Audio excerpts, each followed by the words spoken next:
베네수엘라를 비롯해서 남아메리카 지역에 매장되어 있는 주요 자원들을 좀 확인하실 필요가 있습니다. 알루미늄, 그리고 구리, 이 두 가지 부분이, 그리고 철강석, 그리고 히토리의 주요 원재료들, 이런 것들이 결국에는 베네수엘라를 비롯한 남미 지역의 주요 매장되는 자원들이다. 그린란드 같은 경우 너무나 명확합니다. 니켈을 비롯한 주요 핵심 광물들이 매장되어 있는 대륙이다라는 것이고요. 영토 대비해서 거주민들이 거주하고 있는 지역들 자체가 한정적이기 때문에 리튬 관련된 재련소를 만든다, 혹은 히토류 관련된 재련소를 만든다, 굉장히 많은 환경 비용이라든지 많은 양의 토지가 필요한 상황들이고, 이것들에 대한 해결책이 그린란드가 될 수 있는 부분을 에너지 관점으로 생각을 할 수 있기 때문에,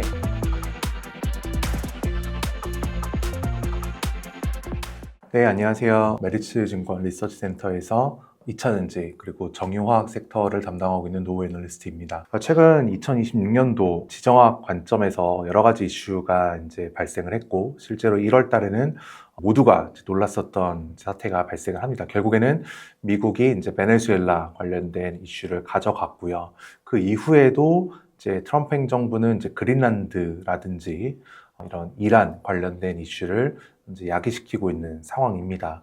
여러 가지 이제 이런 지정학 갈등에 대한 변수들이 있을 수는 있겠지만, 저희가 바라보는 거는 이제 에너지 관점에서 오늘 주제를 말씀을 드리고자 합니다. 화면에서도 보이는 것처럼 결국에는 트럼프 행정부가 원하는 것이 무엇일까라는 겁니다. 작년도부터 줄곧차게 이야기했었던 유가 하락인 거죠. 그 유가 하락에 대한 여러 가지 방법론들은 결국 산유량, 즉 원유 생산량을 증가시키는 방법으로 선회를 할 수 있는 방법이고, 그 방법론 중에 하나를 결국에는 베네수엘라에서 하는 원유를 생산 극대화시키겠다로 점쳐진다라고 저는 생각을 하고 있습니다.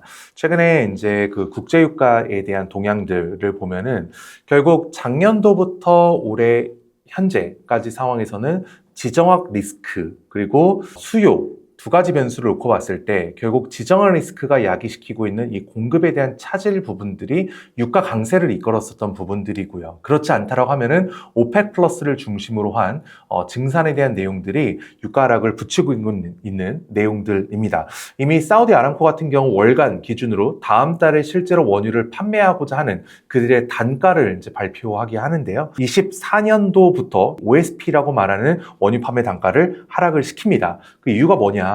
저희가 1965년도부터 현재까지 유가에 대한 장기 시계열을 그려보면은 과거에도 마찬가지로 경기라든지 그러니까 수요단에서의 뭔가 발전될 수 있는, 추가적으로 수요가 발생될 수 있는 개연성에 따라서 유가에 대한 변곡점이 마련되고 있었던 상황이지만, 큰 틀로 놓고 봤을 때는 결국 그 공급 차질을 이끌게 되는 요인들이 결국 지정학 리스크에서도 많은 부분들이 발생이 된다는 겁니다. 그것이 결국 2020년대 이후부터 더 극명하게 드러나고 있는 상황들이다라는 점입니다. 저희는 이러한 흐름 속에서도 작년 연간 전망을 통해서도 이제 공개를 드렸던 것처럼 올해 26년도에 대해서는 WTI 55불 평균 수준으로 이제 말씀을 드리고자 합니다. 전년 대비 이제 하락을 말씀을 드리고자 하는 건데요. 일반적으로 지금 현재 원자재 가격, 작년 12월부터 현재까지 원자재 가격들에 대해서는 어찌 보면 초강세 국면이라고도 볼 수 있습니다. 구리 가격으로부터 시작이 됐었고, 두 번째로 은, 그리고 동, 그리고 2차전지 관련돼서 니켈과 리튬 같은 경우도 이제 강세 국면에 있었다는 겁니다. 반면에 이제 천연가스 같은 경우가 지금 슬라이드에서는 이제 마이너스로 표시가 되고 있는 모습들인데, 작년 12월 기준으로 제가 작성했었던 시점까지 본다면 굉장히 천연가스는 기저효과가 높았습니다. 그래서 그거 대비해서 하락한 것이지 연중 강세를 유지시키고 있다라는 겁니다. 근데 제가 말씀드리고 싶은 건 뭐냐? 이미 트럼프 행정부가 집권한 이후부터는 이 커머디티에 대한 접근법 자체가 달라졌다는 겁니다. 기존에 중국에 의존하거나 혹은 특정 국가에 의존하고 있었던 품목들과 그리고 밸류체인에 대한 영역들에 대해서 결국에는 각자 도생의 시대가 마련이 됐다는 거죠. 이제 미국 자체적으로, 유럽 자체적으로, 아시아 자체적으로 이러한 그림들이 더 공고하게 굳어지고 있는 모습들이라고 저는 생각을 하고 있고요. 그런 관점에서 이번에 미국의 베네수엘라 이슈라든지 또한 미국의 그린란드에 대한 이슈들도 결국 그 해당 국가들이 갖고 있는 자원들에 대한 관심을 트럼프 행정부가 노림수가 있었지 않았나. 그렇기 때문에 과거와 다르게 커머디티에 대한 가격 형성 논리가 과거 전통적인 관점에서는 현재와 미래의 수급 간의 밸런스와 언밸런스에 대한 정도를 가지고 가격이 매겨질 수 있는 상황이라면 그것이 결국 구매자들은 B2B 혹은 B2C에 대한 관점으로 볼 수 있었지만 이제는 이 관점에서 B2G, 정부가 매수 주체로 들어선 상황 속에서는 커머디티 가격에 대한 강세 효과를 오히려 이런 사재기라든지 투기에 대한 움직임들까지 가격이 반영이 되고 있기 때문에 이러한 모든 커머디티에 대한 가격 강세 효과들은 저는 지속될 수 있을 것이다 라고 보고 있습니다. 실제로 미국이 부족한 것이 무엇이냐. 작년도 연말에 미국의 지질학회에서 공개한 핵심 광물들에 대한 품목들을 보시면 배터리뿐만 아니라 히토류 관련된 품목들이 대부분 포함이 되어 있었다는 겁니다. 그동안 미국이 중국에 의존하고 있었던 품목들이라든지 그리고 미국이 자체 생산이 어려웠었던 품목들이라는 거죠. 그렇기 때문에 실제로 트럼프 행정부가 들어서는 이후부터 주요 히토류의 주요 원재료들에 대한 가격들도 강세 전환한 것도 여러 가지 이슈가 있을 수 있습니다만 저는 이 가격 상승에 오히려 각자 도생 관점에서 국가가 나서고 있는 공급망 구축에 대한 흐름과 무관치 않다라고 저는 생각을 합니다. 그래서 커머디티들에 대한 가격은 저는 강세가 이어질 것이라고 보고 있습니다만 반면에 유가는 좀 상황이 다르다는 거죠. 왜 다르냐? 수많은 플레이어들이 있다는 겁니다. 앞서서 말씀드린 것처럼 커머디티는 일부 밸류체인 상에서 재련이라든지 판매, 중국에 의존하거나 특정 국가에 의존도 높았던 것을 바꾸는, 교체하는 과정 속에서의 가격 프리미엄이 붙는 상황이라면 원유는 오히려 미국이 수요자로서 가격 협상력을 가져간다라는 점으로 접근을 하셔야 된다는 거죠. 저희가 작년 9월 달 이제 가스텍 행사를 다녀오고 나서부터 꾸준히 이야기하는 거는 이제 지정학 리스크는 하나의 상수다. 지정학 균열의 시대라는 점을 이제 말씀을 드리고 싶고, 그리고 두 번째는 천연가스든 원유든 트럼프 행정부는 가장 많은 양을 생산을 하고 이것이 실제로 낮은 수준의 단가가 유지되는 것을 원합니다. 그리고 트럼프는 결국에는 에너지 주도권이라고 말하는 것을 이제 이야기를 하고 있다는 거죠. 그것은 이제 기존의 천연가스, 석유, 그리고 석탄, 핵연료, 기존의 친환경 일방적인 정책에서 다양한 에너지 믹스를 가져가고자 한다라는 점이 된다는 것이 되겠죠. 자, 미국의 입장에서 왜 베네수엘라 원유가 그만큼 중요했을까를 생각해보면 미국의 걸프만 지역에 놓여져 있는 정유사들 같은 경우는 그동안 캐나다산 중진류를 도입을 상당히 많이 했습니다. 과거에 전통적으로 본다면 베네수엘라와 캐나다를 같은 규모로 이제 수입을 하고 있었다면 베네수엘라 규제가 들어간 이후부터는 구조적으로 캐나다산 원유 증가가 수입량이 증가가 된다라는 점입니다. 자, 그런데 결국 수요자의 입장에서 놓고 봤을 때 가격을 떨어뜨리거나 원가 경쟁력을 확보할 수 있는 거는 본인들이 협상력 우위에 놓아져야 되는 거고, 그리고 선택지가 많아져야 된다는 거죠. 결국에는 이 많은 베네수엘라의 실질적인 원유 생산량들은 어디로 갔냐? 중국으로 왔던 거죠. 그렇게 되면 바뀌게 되는 그림이 무엇이냐?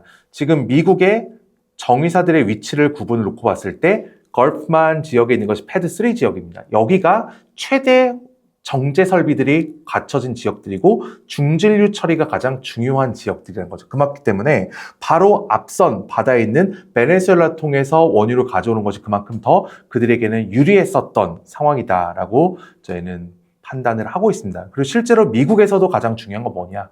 유가라든지 휘발유에 대한 가격이 떨어져야지만이 미국의 에너지 물가가 추가적으로 상승을 하지 않기 때문에 궁극적으로 트럼프 행정부가 원하는 물가 안정화 그리고 이를 통한 금리 인하에 대한 개연성들을 만들어줄 수 있다라고 생각을 합니다.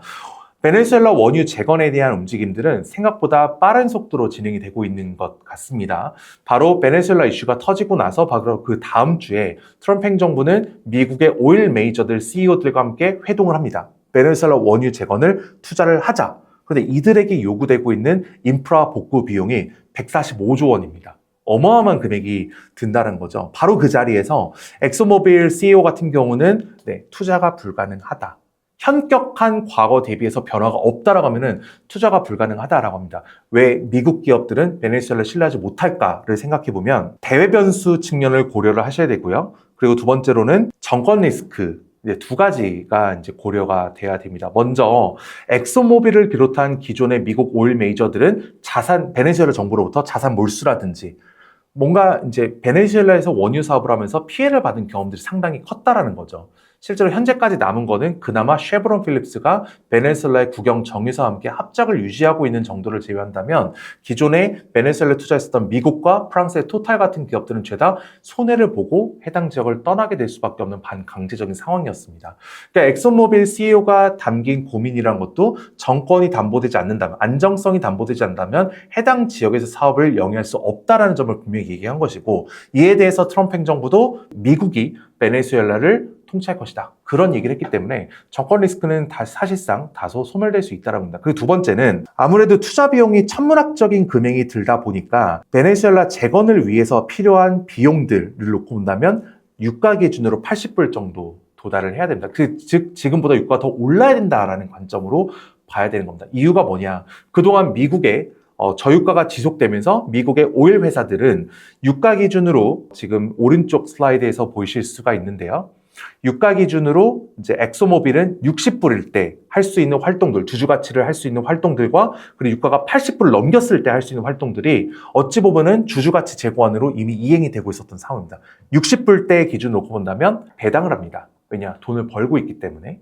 그리고 그 이상의 초과 이익이 발생되는 고유가 상황으로 전환되면은 추가적으로 배당뿐만 아니라 자사주 매입을 하면서 결국 주주 가치를 극대화시키는 움직임들이 있었다라고 합니다. 그렇기 때문에 이렇게 기존의 주주 가치를 극대화시키는 움직임을 다소 포기하더라도 베네수엘라 원유 재건에 투자를 한다, 참여를 한다? 뭔가 정말 변화가 있어야 되는 것이겠죠. 그리고 사업적인 측면에서 놓고 본다면 이미 베네수엘라의 원유 투자 혹은 재건 말고도 미국을 비롯한 기타 프로젝트들이 생각보다 굉장히 좋은 원가 수준을 갖고 있는 매력적인 답안지들이 많습니다. 실제로 미국의 알래스카라든지 지금 대략적으로 30불대 중반 수준이 이제 BP 정도 수준이기 때문에 이런 쪽엔 너무나 확실한 투자처가 될 수 있는 그들의 입장에서는 선택지가 마련이 되는 것이기 때문에 투자를 다소 꺼리고 있는 것은 사실이다.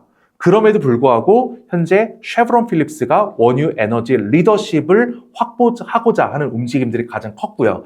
한 달간의 행보를 본다면 쉐브론은 이미 베네수엘라에다가 원유 유조선을 보냈습니다. 실제로 그동안 베네수엘라에서 일간 원유 생산량이 90만 BD 상황에서 40만 BD 이상이 중국으로 판매가 됐거든요. 이것이 미국으로 수출이 전이가 될 수 있다라고 한다면 뭔가 변화가 크게 나타나겠죠. 저는 그 변화에 대한 내용들을 시나리오대로 이제 말씀을 드리고자 하는데, 미국에서 원유에 대한 수입량이 베네수엘라부터 15불일 때 그리고 최대 40만 BD까지 증가가 될 때 상황을 보면은 분명한 거는 미국의 원유에 대한 도입량이 증가가 되고 더 값싼 원유가 조달이 되는 것이기 때문에 WTI 시세는 떨어진다라고 보고 있습니다. 최대 40만 BD까지 극단적으로 미국으로 수출이 된다라고 했을 때는 저희는 WTI 유가가 7에서 최대 12불까지도 떨어질 수 있는 내용들이다라고 생각을 합니다. 그런 점이기 때문에 결국 트럼프 행정부가 원하는 저유가 선호에 대한 정책 자체가 추진될 수 있다라는 점을 확인할 수 있다는 겁니다. 그러면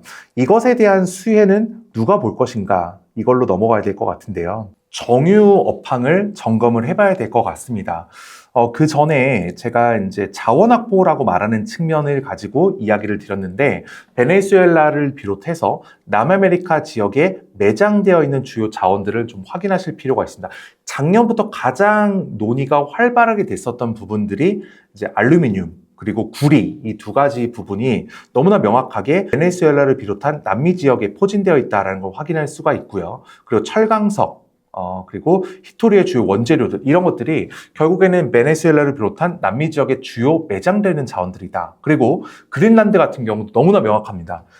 니켈을 비롯한 주요 핵심 광물들이 매장되어 있는 대륙이다라는 것이고요. 실제로 이렇게 광활한 영토 대비해서 거주민들이 거주하고 있는 지역들 자체가 한정적이기 때문에, 예를 들어서 니켈 제론소를 만든다, 리튬 관련된 제론소를 만든다, 혹은 히토류 관련된 제론소를 만든다. 굉장히 많은 환경 비용이라든지 많은 양의 토지가 필요한 상황들이고, 이것들에 대한 해결책이 그린란드가 될 수 있는 부분을 에너지 관점으로 생각을 할 수 있기 때문에 결국 트럼프 행정부도 그린란드에 탐낼 수밖에 없는 환경이다라고 이제 볼 수가 있습니다. 저희가 이제 정유에 대해서 이제 말씀을 드리고자 합니다.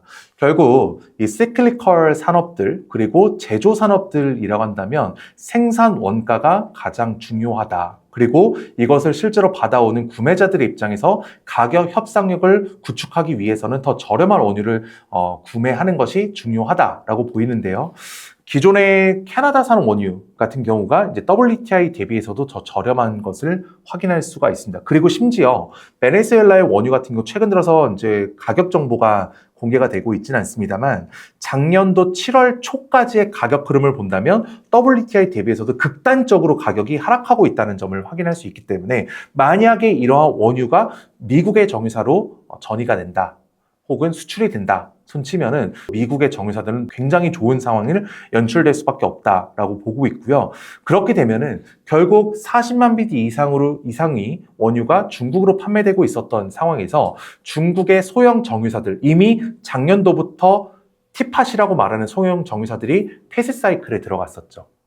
지금 현재도 구조조정이 현재 진행 중이다라는 점이고 두 번째로 이런 원가 경쟁력이 다소 퇴색되고 있는 상황 속에서 중국의 정유사들은 추가적인 가동률 상승을 하기 어렵다. 그리고 마찬가지로 미국의 정유사들도 구조조정을 이미 진행을 하고 있는 상황들이라는 거죠. 지금 라이온델바젤도 가동 중단을 선언을 하고 있는 상황이고 살아남고 있는 미국의 정유사들 같은 경우 발레로를 중심으로 해서는 올해부터가 진정한 정유 업황의 골든에이지다. 굉장히 호실적을 기록할 수 있는 업황이다라는 점을 역설적으로 설명을 합니다.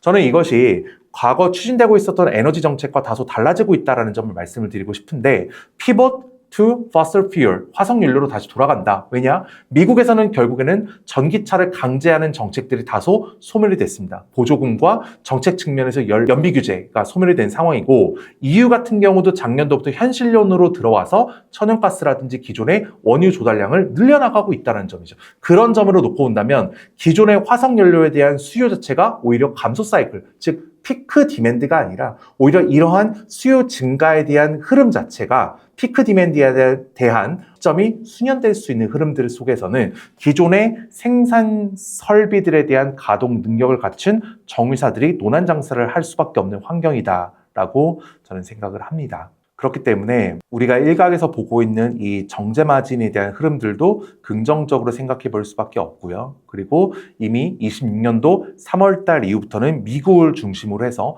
휘발유에 대한 계절적 성수기, 즉 드라이빙 시즌이 시작이 되는 상황들이기 때문에 미국의 입장에서는 지금 상황에서 이 베네수엘라 레버리지 삼아서 업사이클을 맞이할 수 있는 상황이다라고 생각을 합니다. 그 관점에서 국내 정유업황 자체도 긍정적으로 볼 수 있는 거는 결국 구조조정을 이미 아시아 역내에서 진행을 하고 있다라는 점이고 두 번째로는 우리가 직접적으로 경쟁하고 있는 중국의 우리들도 구조조정이 진행이 되고 있는 상황 속에서 이들의 가동률이 줄어들 수 있다면 국내 정유사들의 업황 자체는 수익성 측면에서는 바로 직접적으로 우리가 베네수엘라 원유를 도입하는 건 아니겠습니다만 수익성 관점에서는 단가가 낮아지게 돼서 더 안 좋은 조건으로 판매를 해야 되는 극단적인 상황으로 내몰리지는 않을 것이라고 보고 있기 때문에 정유는 너무나 좋은 상황이다. 그리고 더 나아가서 이것이 석유화학 쪽까지 이어질 수 있다고 한다면 결국 유가 하락과 납사 가격 하락으로 이어지고 지금 현재 국내 기업들이 기다리고 있는 석유화학 재편안까지도 이어지게 되면은 결국에는 석유화학도 사이클상으로 놓고 봤을 때 업황은 최소한 지금이 바닥치고 있는 국면이지 않을까라는 점을 저는 조심스럽게 생각을 하고 있습니다. 그래서 우선 국내에서는 정유 업황은 이제 S-오일로 이제 방어가 되는 상황이고 반대급부로 지금 미국의 정유사들과 미국의 이런 베네수엘라 이슈에 따라 최대 수혜를 받을 수 있는 거는 당연스럽게도 오일 메이저, 쉐브론 그리고 이제 정유사에 해당하는 마라톤과 발레로 기업들이 걸프만 지역 내에서 최대의 설비로 중진류 처리 설비들을 갖고 있는 기업들이기 때문에 아마 이번 이슈에서 중장기적으로 봤을 때 가장 큰 수혜를 받을 수 있는 종목군들이다라는 점을 말씀을 드리겠습니다. 감사합니다.